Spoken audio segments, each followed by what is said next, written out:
ते मेहरबान है इसकी जो एक चीज़ ਅਸੀਂ ਇਸ ਕਾਬਲ ਕੋਈ ਨਾ ਜੀ ਗੁਨਾਹਗਾਰ ਲੋਕ ਹਾਂ ਅਸੀਂ ये ਕਿਹੜਾ अल्लाह ताला थोड़े से राज़ी है ये जो तुझी मांग रही हो अल्लाह ताला से कि नहीं मिलेगी ये अल्लाह ताला ने तुम्हें रिस्क की शक्ल में दिया सही है जिस तरह आदमी वो गैर दीवार अल्लाह ताला जहाँ तुम सोच भी नहीं सकते अल्लाह ताला आपको मेहरबान है आपको भर पाऊँ कदम जो है बड़ा सोच समझ के रखना कि मेरे पे अल्लाह मेहरबान है ये जहन के अंदर रखें कि अल्लाह को नाराज़ नहीं करना आपको अल्लाह आपको ऐसा सीधे आदमी को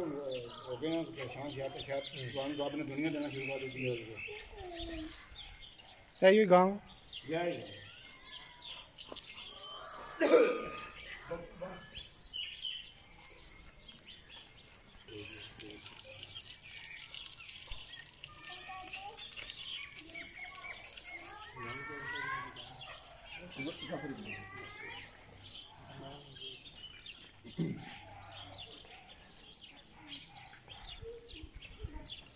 अब बाएं साइड